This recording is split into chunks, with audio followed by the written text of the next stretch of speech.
नमस्कार, capital TV में आपका स्वागत है। पाकिस्तान में स्थिति बिल्कुल अस्त व्यस्त है और जो जंग इमरान खान वर्सेस आर्मी हो रही थी, वो जंग ऐसा लग रहा है कि आर्मी के अंदर हो रहे विद्रोह की वजह से इमरान खान जीतते हुए नजर आ रहे हैं। लेकिन फिर भी ये पाकिस्तान है, कुछ कहा नहीं जा सकता। गृह मंत्री कह रहे हैं कि इमरान को हम छोड़ेंगे नहीं। आर्मी कह रही है कि ये जो नुकसान हुआ है, आर्मी हेडक्वार्टर के ऊपर जो आगजनी और जो लूटपाट मची है, इसका बदला लिया जाएगा। मतलब पाकिस्तान में अभी शांति बहाल फिलहाल तो नहीं होती नजर आ रही है। इमरान खान और आर्मी की लड़ाई के बीच क्या होने वाला है भविष्य में, ये जानने और समझने के लिए हमारे साथ मेजर जनरल एसपी सिन्हा साहब, आपका बहुत बहुत स्वागत है सर। क्या कहा जाए, bout one Imran is the winner, Round 1, Imran is the winner. Yes. He has tasted blood. सफलता का खून, मतलब टेस्ट उसको लग गया खून। अब वो का और एग्रेसिव मूड में आएगा। देखो, ऐसा है कि जब सच ये है कि पाकिस्तान में पत्ता भी हिलता था, इसके पहले आर्मी के बजाय कुछ नहीं होता था। डिफेक्टो किंग, राजा, महाराजा, ये तो नींव हिल गई है। नींव हिल गई। तो आर्मी ने नवाज शरीफ को पिकअप किया, जियाउल हक ने पिकअप किया था नवाज शरीफ को। बेनज़ीर जब आर्मी के बैड बुक में थी तो सत्ता में नहीं आई, पर्दे के पीछे समझौता किया तो आ गई, फिर फड़फड़ाने लगी तो आर्मी ने मरवा दिया। इमरान खान को आर्मी ने लाया, एक्स ISI का जो चीफ था वो इसको लेके आया, ये आर्मी के सीढ़ी पे चढ़ा और प्रधानमंत्री बन गया।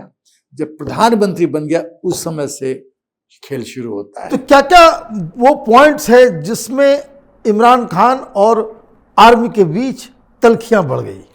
देखो, पहले स्ट्रेटजी इमरान खान की समझने की जरूरत है। इमरान खान जानता था कि एक्चुअल सत्ता है, पावर है आर्मी के पास।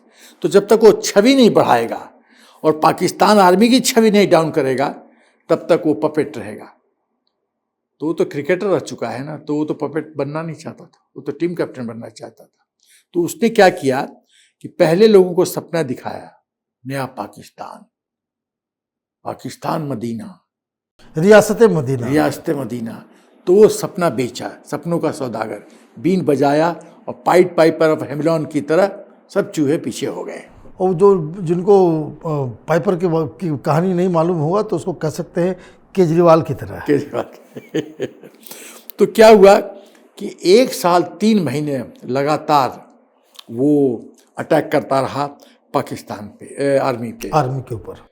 पहला उसने आर्मी को टेस्ट किया, उसका नर्व्स, जब ISI चीफ जो था वो फैज हमीद, उसको ये हटाने का प्रपोजल आया तो उसने कहा कि नहीं, वो नहीं हटेगा। जो नया प्रपोजल आया उस पर 3 महीना बैठ गया था। यहीं से भाजपा के साथ यहीं से दिक्कत शुरू हुई। तो उसके बाद क्या हुआ कि इसने कहा कि अब ऐसे काम नहीं चलेगा, अब काउंटर अटैक करना पड़ेगा। उसने पहला ब्लेम किया जनरल बाजवा को कि एक्स एनवॉय हुसैन हकानी, जो अमेरिका का एक्स एनवॉय था, उसको इस्तेमाल किया गया है, मेरे अगेंस्ट षड्यंत्र किया गया है मेरे को हटाने के लिए।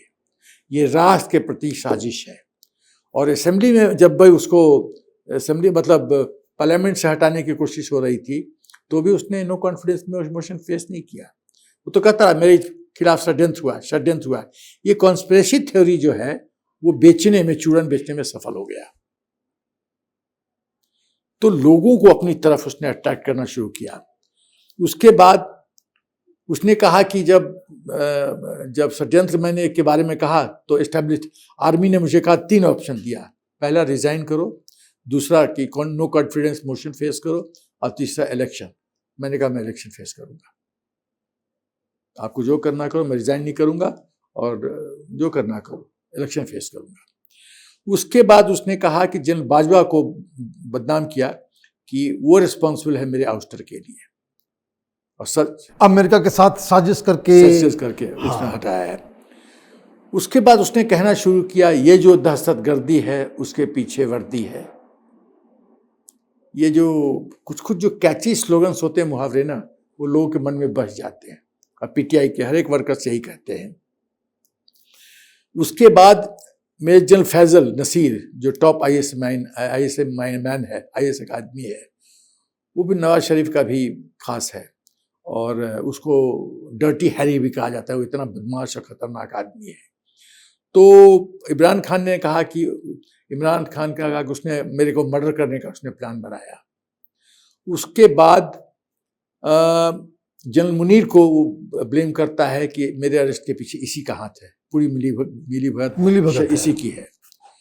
उसके बाद उसने कहा कि पाकिस्तान की आर्मी करप्ट है, पाकिस्तान के ऑफिसर्स करप्ट हैं, भ्रष्टाचारी हैं, जंगल राज है। उसके बाद कहा उसने कि आर्मी कंटिन्यूअसली गुटरगू कर रहा है विदेशी ताकतों के साथ, और पाकिस्तान के हित को मार रहा है, और मैं उसके लिए खड़ा हूं, मुझे जान की भी कुर्बानी देनी पड़ी तो मैं दे दूंगा। और ये सारी चीजें साथ साथ महंगाई, बेरोजगारी, वो जो है वो और भी तड़का लग गया, तो पब्लिक सेंटिमेंट जो है वो इमरान के साथ जुड़ गया। तो क्या हुआ कि पाकिस्तान आर्मी तो इस तरह का अनादर से यूज टू नहीं है। एक जो शहनशाह है उसको आप इस तरह से बेइज्जती कर रहे हो तो कब तक बेइज्जती सहेगा? तो काउंटर अटैक करेगा।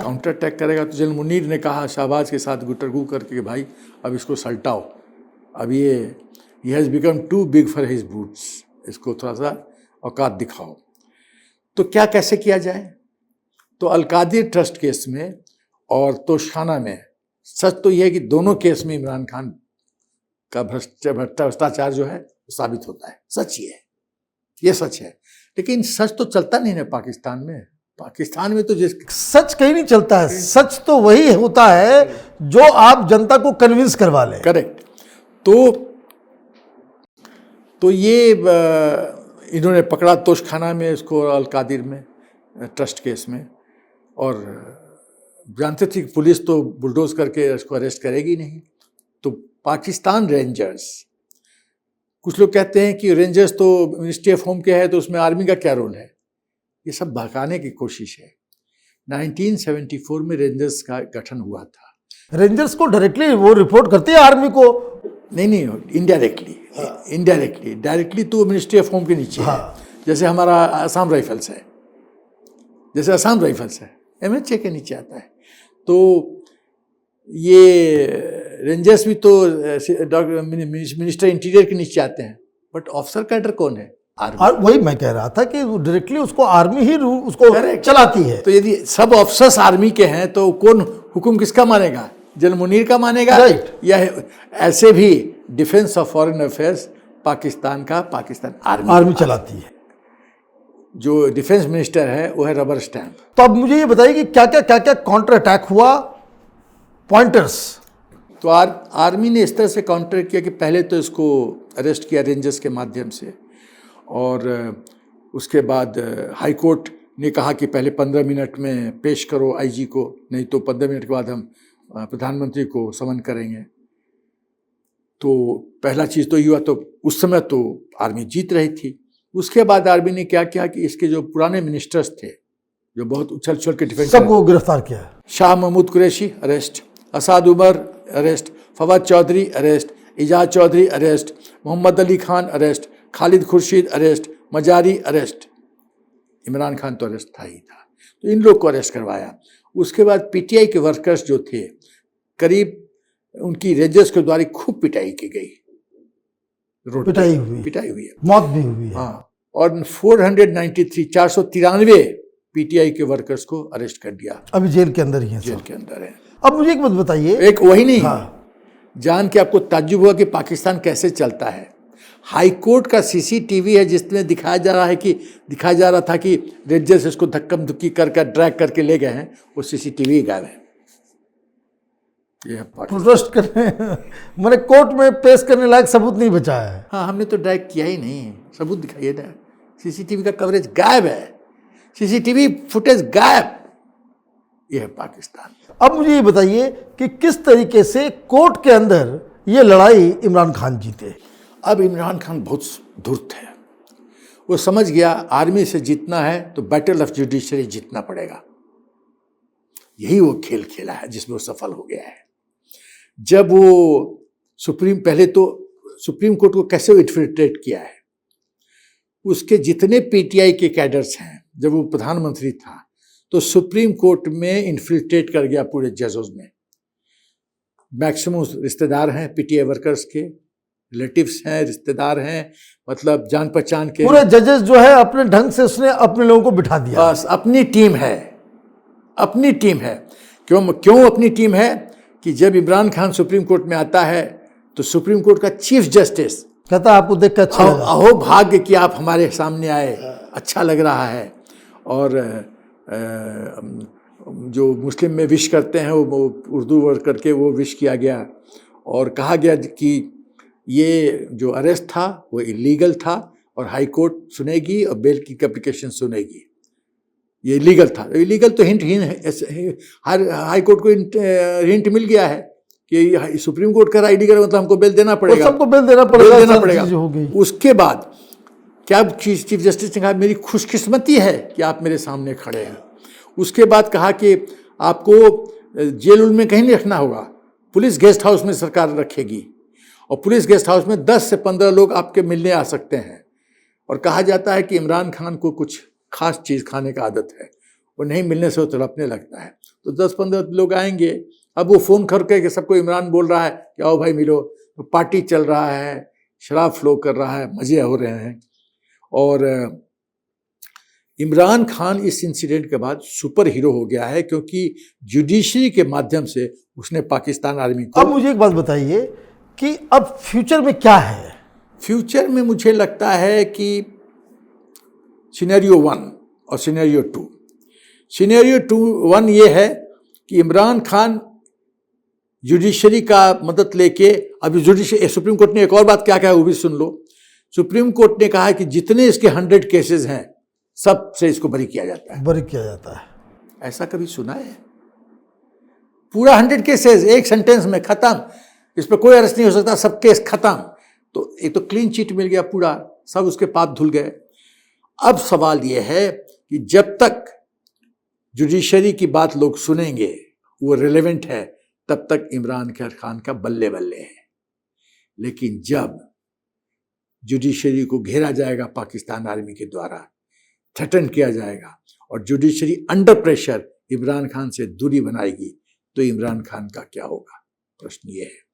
तो अब ये सिनेरियो 2 है कि आर्मी जुडिशरी को डिक्टेट करती है, ये तो परिवार का अपना वेलबींग चाहता है, तो मेरी बात सुन वरना हम हरकत करेंगे। वहाँ तो दादागिरी चलती है, वहाँ तो कोई रूल ऑफ लॉ नहीं है, जिसकी लाठी उसकी भैंस।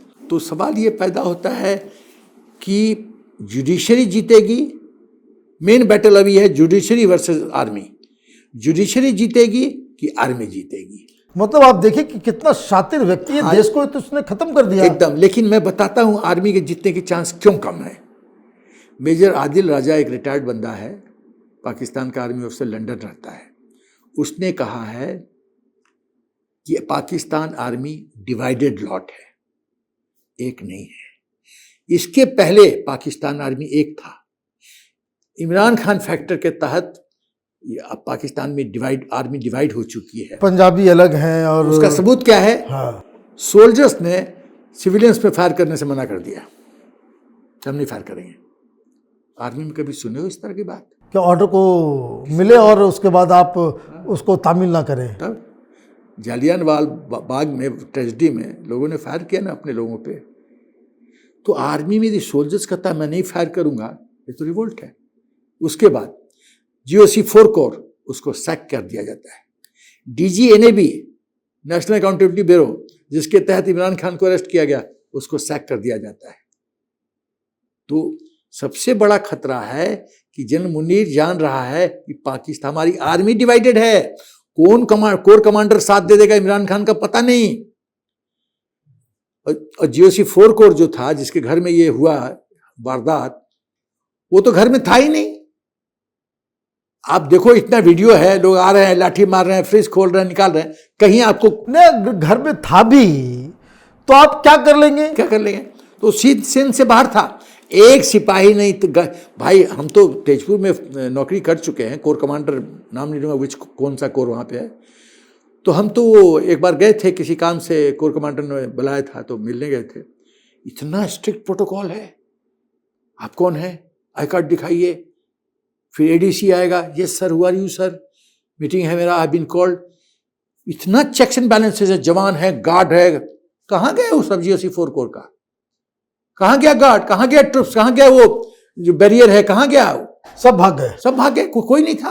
और ये घुसे, कोई बोर चुरा रहा है, कोई बटर चिकन चुरा रहा है, मतलब ऐश है। तो इसका मतलब आप ये समझिए कि किस हिसाब से इमरान खान ने अपनी राजनीति के लिए पूरे पाकिस्तान के सिस्टम को ही नेस्तो नाबूद कर दिया। देखो ऐसा है मनीष कि मुझे लगता है या जीते इमरान खान या जीते पाकिस्तान आर्मी, हारेगी पाकिस्तान, और पाकिस्तान का बर्बादी तय है, क्योंकि इमरान खान ऑब्सेस्ड है पावर के लिए। एक शब्द है अंग्रेजी में, मेगालोमैनिक सिंड्रोम। मैं रिपीट करता हूँ, मेगालोमैनिक सिंड्रोम। मेगालोमैनिक सिंड्रोम का मतलब होता है कि एक व्यक्ति जो अपने पे उसको वो कन्विंस रहता है कि मैं खास हूं, मैं चीजें खास हूं, मेरे ऐसा कोई न पैदा हुआ है न पैदा होगा, मेरी डेस्टिनी है पाकिस्तान को लीड करने का। वो आदमी किसी हद तक जा सकता है अपनी महत्वाकांक्षा को पूरे करने के लिए, और ये बहुत खतरनाक चीज है। यदि ऐसा होगा तो हो ही चुका है, तो पाकिस्तान की तो अग्नि में पाकिस्तान झुक जाएगा। आपका बहुत बहुत धन्यवाद। आपने पूरे डिटेल में बताया कि पाकिस्तान में किस तरीके से इमरान खान अपनी राजनीति के लिए पूरे पाकिस्तान को चौपट करने पे तुले हुए हैं। अगर आपको ये वीडियो पसंद आया तो आप इसे लाइक करें, शेयर करें और कैपिटल टीवी को सब्सक्राइब करें। धन्यवाद।